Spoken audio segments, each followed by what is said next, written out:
Hello everyone, welcome to this week's episode of the Osasu Show. The question on the lips of most Nigerians ahead of the 2023 elections is if the PDP is the strongest opposition to the ruling party APC. Today on the Osasu Show, my guest, who is a very resource person, will be helping to dissect and do justice to that question. The conversation today promises to be a very interesting and engaging one. Don't go anywhere, we'll be back after this short break. North to South Africa,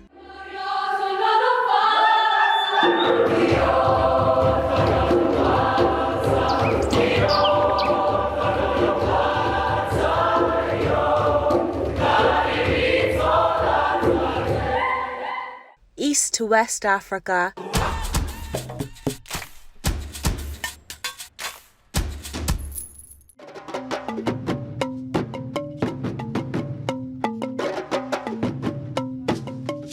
TOS TV Network is your digital-first Pan-African news network, bringing you news from across the continent. Visit our website www.tostvnetwork.com and follow us on social media at TOS TV Network on Instagram, Facebook, and Twitter.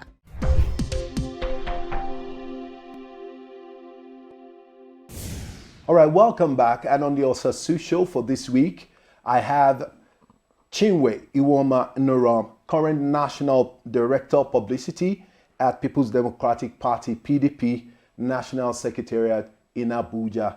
Thank you for coming. Thank you, Dabo. And let me congratulate TOS for expanding the media space. Thank you so very much. We just try to do what we know best to do. All right.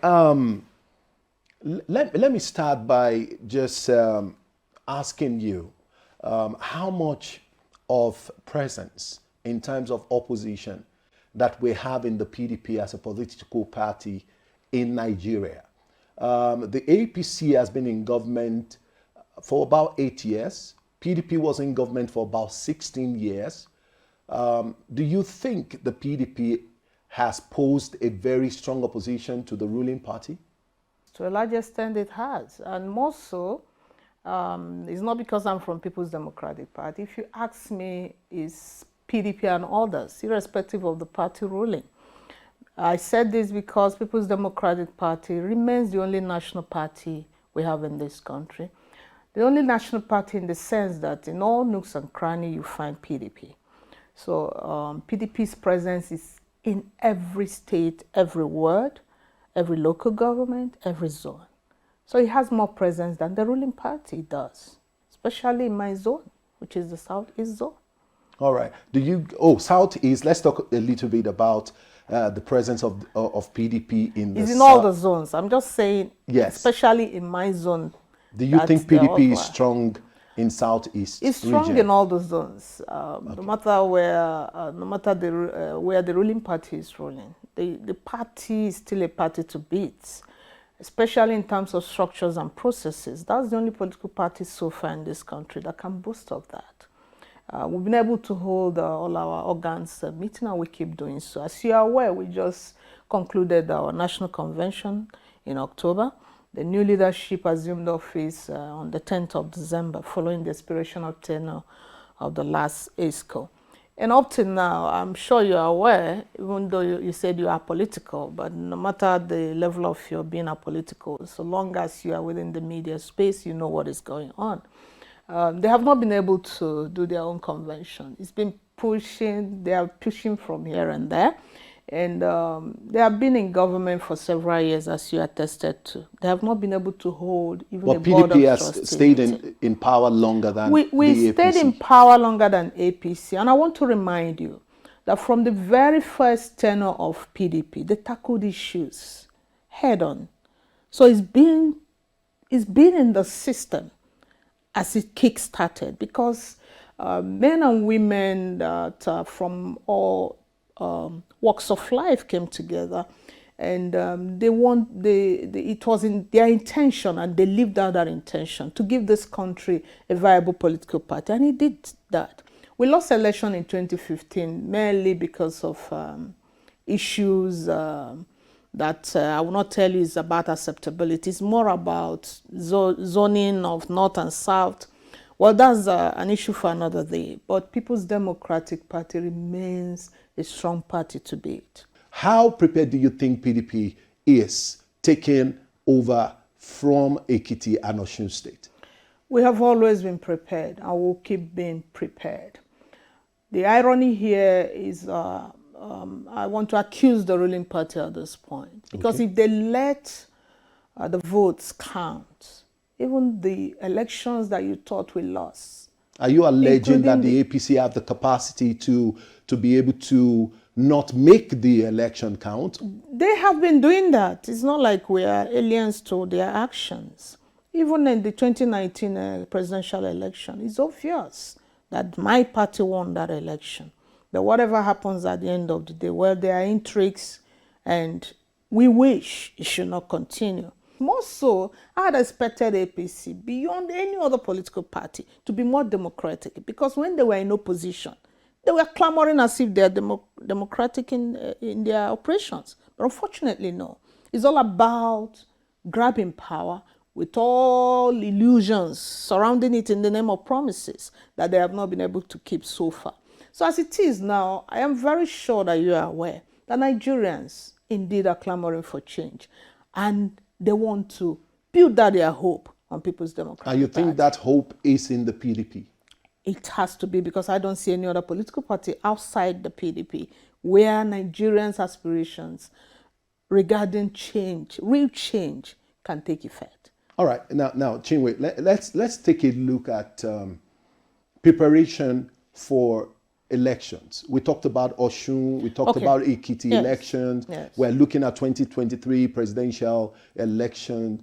Do you think that we have a proper framework in place today that can at least forestall that we have an free, democratic, free, fair, credible elections in Osun, in Ekiti, and in preparation for 2023 election, looking at it from the most anticipated electoral amendment bill, which has been corrected so many times and being passed to the president now for assent. Do you think this bill will eventually curtail the activities of the ruling party so that APC and PDP can have a level playing ground in the next elections? We hope so, Dakpo. We sure do hope so.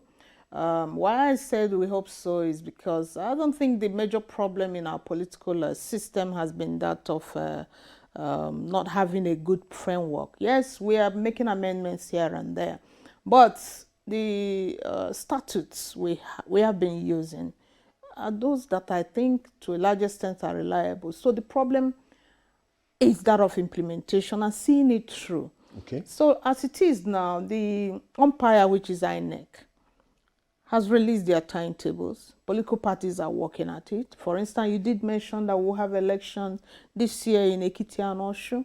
And as a political party that understands that we are trying to give alternative government, this new leadership especially has been in one meeting or the other, because you must dialogue the process. You must make sure you push for consensus building where need arises for that. And where you are going into the field, you go into the field as one party, one voice, so that at the end of the day, whoever emerges, because it's only one person that will emerge. And when that one person emerges, we want every hands to be on deck to make sure that that person is delivered at the inter-party elections. And if as a political party we get ourselves ready doing all this, and then get into the inter-party elections, and someone is trying to pull wool over our eyes, that's where the problem lies. So by and large, we want every political party to be given a level playing field. Whoever emerges from there will be a voice of the people. Okay. And as a political party, PDP is not afraid of the fact that the people want the party. The PDP back. The party back. Okay, good to know that. Another area of activity, or most importantly, let me say internal policies or politics of the political party, is that we have a couple of names that are people are beginning to throw their hat into the ring on the platform of the PDP to represent the PDP, that party, in the forthcoming elections. You said that the PDP has been able to clean the house.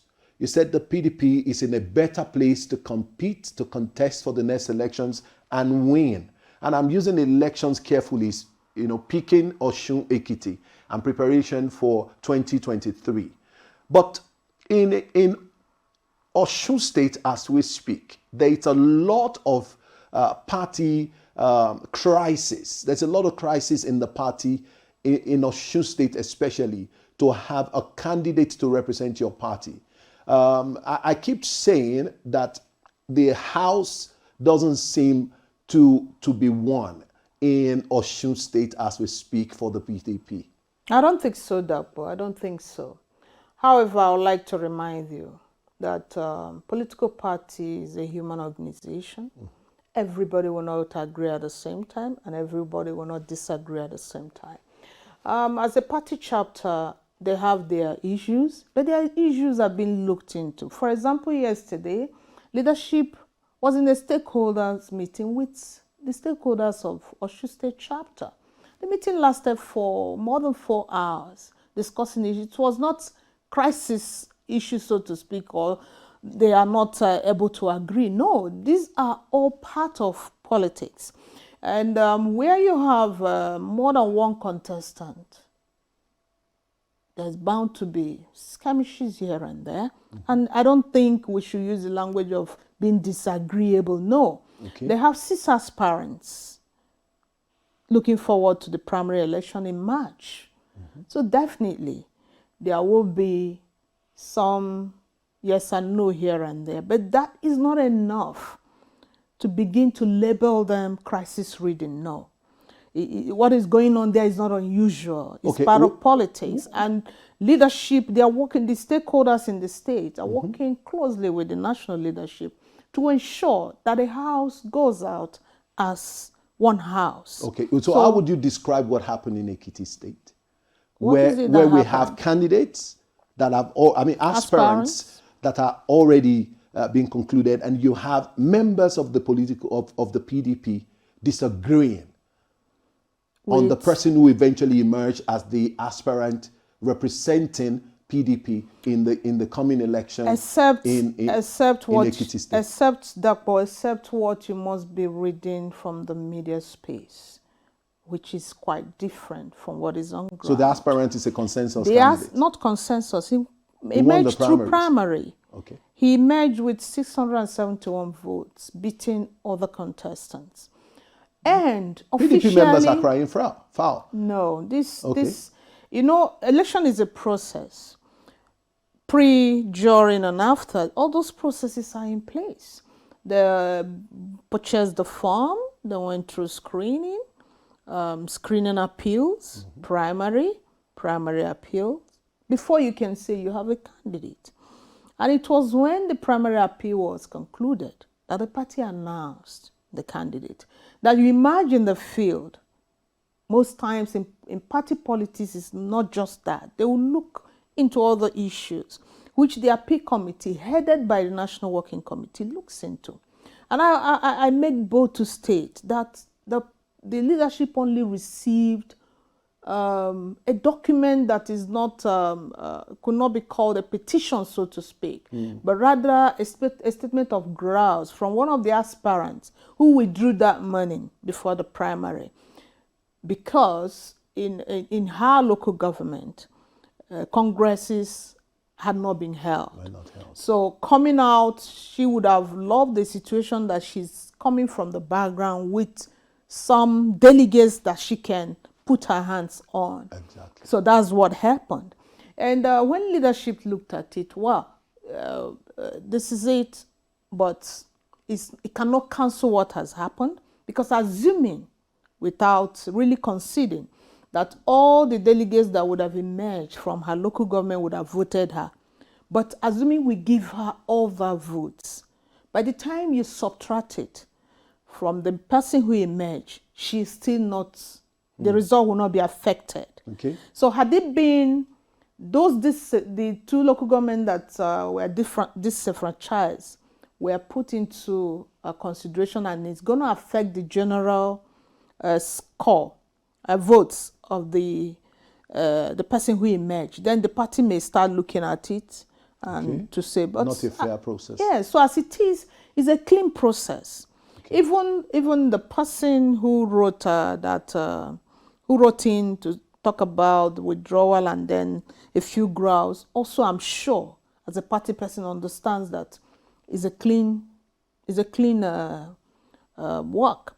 Right. And again, in the wisdom of the leadership of the party, they cancelled 3-man ad hoc delegates, congresses that had held few days before the day because of lots of contentions. So in order to make sure that the party is not going into the primary with that level of contention, agitations here and there, the leadership cancelled that process. Okay. And went into that election with statutory and automatic delegates. So it's a level playing field, so to speak. So whatever you now begin to read in the media, if you ask me, are still consistent agitations from followers. I don't think they are from the actors now who understood that the party as is umpire did what he has to do. Okay. Yes. And yesterday, the winner of that election, who is now the party's flag bearer for the inter-party election, is Bisi Kolaole. And he has political antecedents to his record. So he's not a greenhorn that just he's been around for quite a while. He's been around. He's been a party chairman. He's been a commissioner in his state. Mm-hmm. He has been a DG of 2 gubernatorial campaigns. So for someone to be a director general of a guber campaign 2 times within a state means someone who means really he knows the entire nooks and cranny of Ekiti. He said, I'm not saying other aspirants didn't know. I'm now talking based on who has emerged from that process. All right. So Ekiti State has a clean process as it is because the party made sure there were a series of meetings, dialogues, and we arrived at where we arrived. It's not a consensus candidate. It emerged through primary. Okay. Yes. And a good number of them stepped down before the election. 1 or 2 persons stepped down that morning, and here we are. So we haven't, in some school of thoughts, people believe that the Governors Forum on the platform of the PDP hijacked a lot of processes along the line. In this Ekiti? No, not in Ekiti. I'm talking about general internal affairs of the People's Democratic Party, especially towards the November National Convention, October National Convention that brought in new National Working Committee, that a lot of old members in the party seems to be given or pushed into irrelevance. They don't seem to have so much of a say, as it were, in quote, in the party any longer. Do you think there's any form of hijacking? Is there an internal rumble or rumbling about from one party or faction, let me put it that way, faction to another within the party? No, not to my knowledge, so to speak. The party is not factionalized along its formal and informal organs. Okay. Like I did mention earlier, it's a human organization. Everybody cannot agree and everybody cannot disagree. The Governors Forum, yes, they may have their powers to wield because they are kind of field marshals in their respective states. But think about it. Whenever there's a meeting called, they are not the ones chairing the meeting. So it cannot be a question of hijack. No, I don't agree with that. Okay. But dialoguing, or rather pushing the process along the line, maybe their views are being weighed much more. Also understand that politics is about power and authority being weighed. But the PDP governors, I don't like to use the language of hijack. They have been very understanding in making sure that the party is having a strengthened within. So doing that, and then maybe Mr. A is looking for something, and at the end of the day, Mr. B, who is probably more inclined to the forum, gets it. I don't think the language should be the language of hijack, because I've not seen a meeting where they come and shared. Okay. They also attend as members of that meeting. So whatever may have gone on behind the scene is not in any way affecting the structures and processes of the party. Take, for instance, in the last just concluded convention, when the zoning issue was concluded, the position of the party chairman was zoned to the north. For the current chairman to emerge, he went through all the processes of the 3 zones, but emerged as a consensus. It was not bullied on. It was not a kind of you must comply to it or no. It was an outcome of dialogue and understanding. All right. For want of time, do you think the PDP likely will present a consensus candidate in 2023? Talking about 2023 now, sitting down here, will be what should I say? Because it's going to be a flash in the pan. It's going to be a policy outcome. Okay. And the party leadership has not met in that regard. Our last convention did a zoning, but strictly for the convention. The terms of reference given to that committee was to only zone offices for the national convention. Presidency was not touched. Okay. So leadership in their wisdom again will meet to decide a way forward.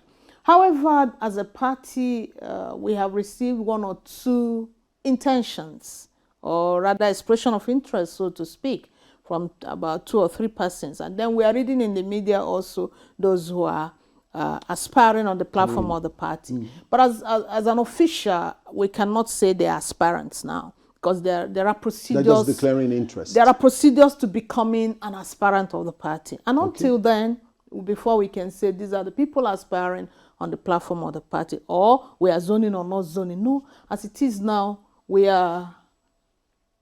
I don't know much more than you know, as it is now. Okay. So, until, in the wisdom of the leadership, they decide a way forward. So PDP stand a chance in 2023? PDP should be the party to beat in 2023, because I believe, not because I'm from the fold, I believe that Nigerians are already waiting for PDP to rewrite the wrongs going on now.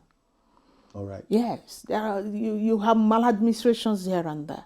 Okay. So, and PDP is gifted with men and women who knows how to craft governance. Right. Thank you so very much. I've been talking to Chinwe Iwoma Norom, the current National Director of Publicity of the People's Democratic Party. Thank you so very much for coming. Thank you, Dagbo, and thank you for inviting me. Though I'm here representing the National Woman Leader, but it's one party.